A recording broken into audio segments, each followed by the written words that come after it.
The views and opinions expressed in this podcast are simply that, opinions. All are presumed innocent until proven otherwise in a court of law. Sensitive topics are discussed. Discretion is advised. This is On the Record, where we cut through the chaos and bring you the most powerful trial moments of the week. I'm Court TV field reporter Cody Thomas, and we're taking you inside the trial of Nicholas Kassotis. Prosecutors say Kassotis murdered and dismembered his wife Mindi, then tried to cover it up. But his defense claims the couple was on the run, manipulated by a man posing as an FBI agent.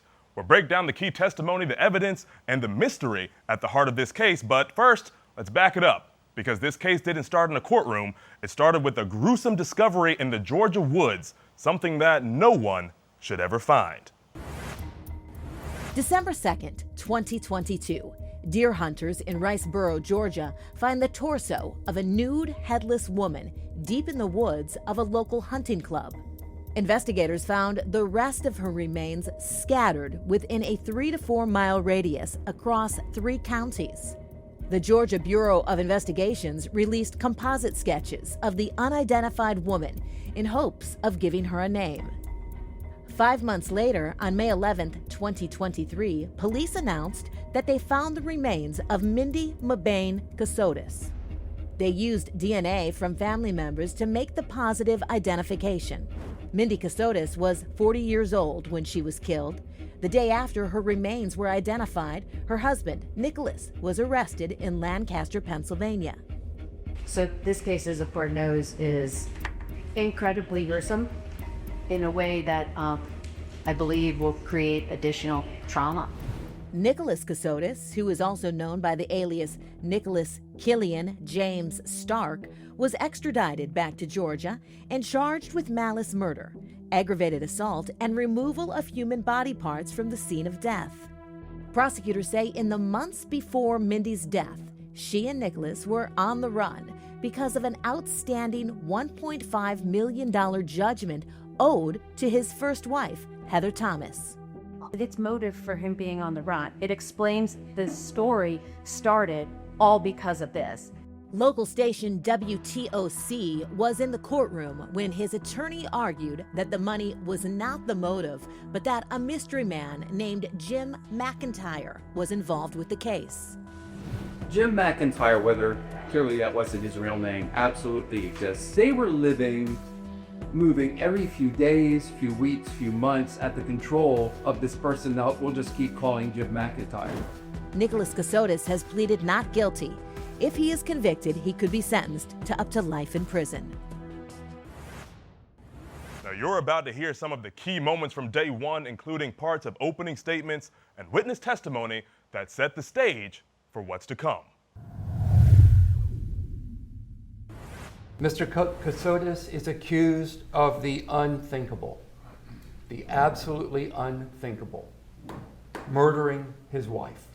But the truth, what really happened, is far more complex. Mr. and Mrs. Kassotis were told that they were targets.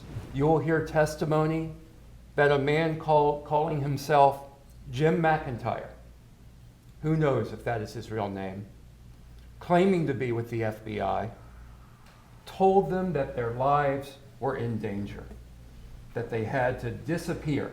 Every move they made, every lie that they both told, were driven by that fear. There's a lot that the state will not be able to show you. The state will not even be able to tell you how Mindi died. You're not going to hear a lot of evidence tying my client to this murder. You're going to hear about that knife. And that knife, ladies and gentlemen, had a cleansing wipe wrapped around it.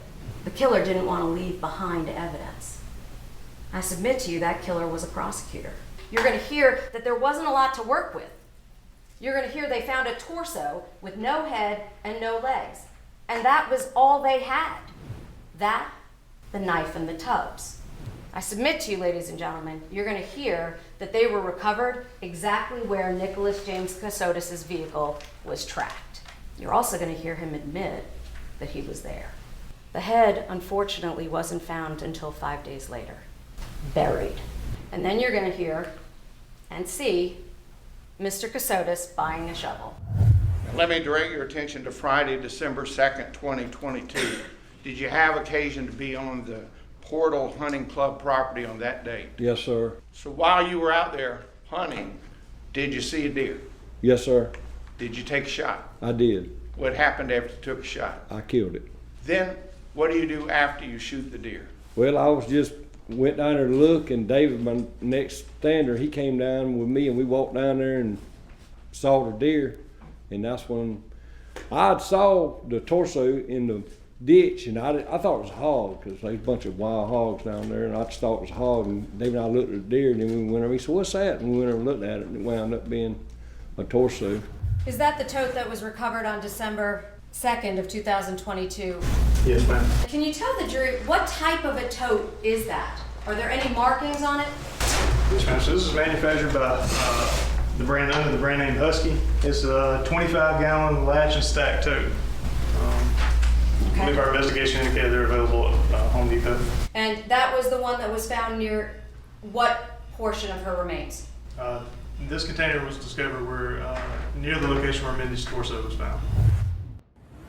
The second day of testimony brought more disturbing details as jurors heard how investigators identified Mindi Kassotis' remains and began piecing together how she died. While the defense continued to cast doubt on where the dismemberment occurred, forensic testimony made it clear Mindy's body was found in 5 pieces. 5 pieces. You believe Mrs. Kassotis was not dismembered in that house? I believe that there's not enough physical evidence available to make that determination decisively.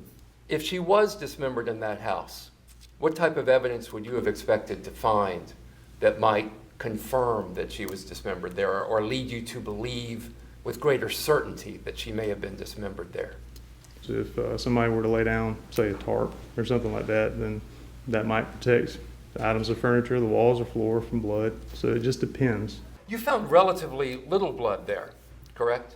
Correct. What day did you go to the Portal Hunting Club down in Riceboro? I went out that Monday, December 5th. Okay, and when you got there on December 5th, why did you go there? We were doing an extensive search that day, and I wanted to participate. Had steps already been taken to try and identify her? Yes. Okay, but had they yielded any results? No, they had not. So you had to go to a private laboratory to be able to try the genealogy? That's correct. As a result of that process, did you receive any information that assisted you in locating individuals that may have a connection to your deceased? Yes, we did. And who was that you went to speak with after that process? Agent Sands went to speak with Betsy Mabane. Why did they go to speak with her? So during the testing, they were able to basically build a family tree with connections to potential family members of the victim, and she was identified as a possible mother. Did that ultimately provide you with identity for the purposes of knowing who that torso and the rest of the remains belonged to? Yes, it did. And who was that? Mindi Mabane Kassotis. Now I'm going to direct your attention to December 6th of 2022 and December 9th of 2022.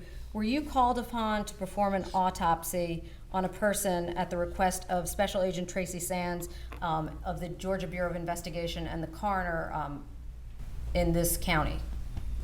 Yes. Do you recognize the labels that are affixed to each of those exhibits? Yes, I do. And are those, in fact, the actual bloodstain cards that you prepared and submitted to the crime laboratory for analysis? Yes, they do appear to be. Why are there 5 cards? There are 5 cards because the body was received in 5 pieces. We received a right leg, we received a left leg, we received a head with a portion of the neck, the upper portion of the neck attached, and we received the torso with the lower portion of the neck and the arms attached. So we received the body in 5 pieces. The body had been dismembered.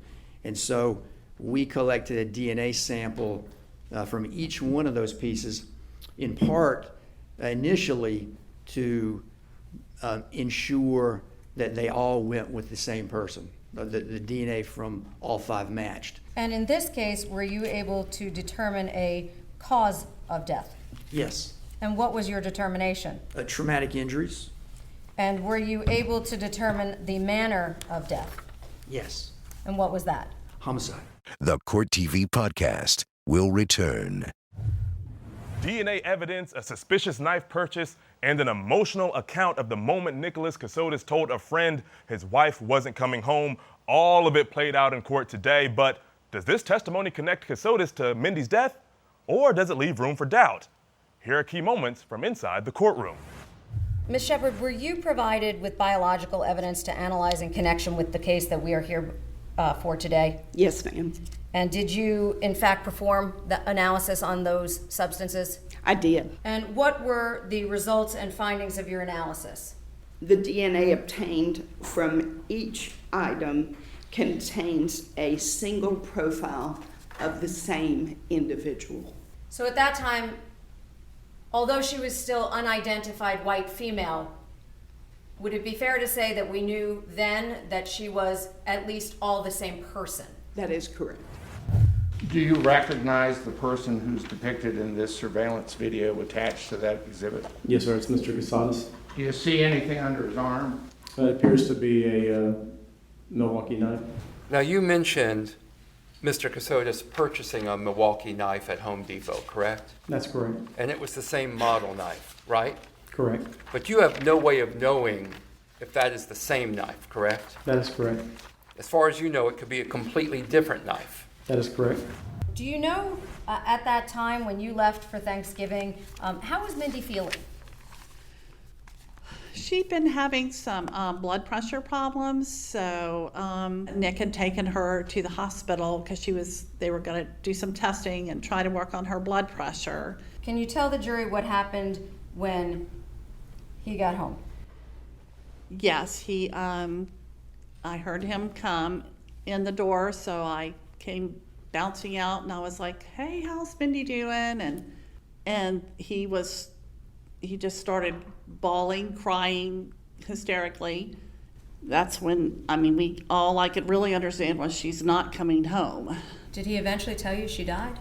Yes, and he didn't know exactly what had happened. At that point, when he told you that she had died,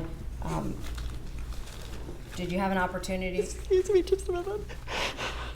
You said that he didn't have any idea how or why she died?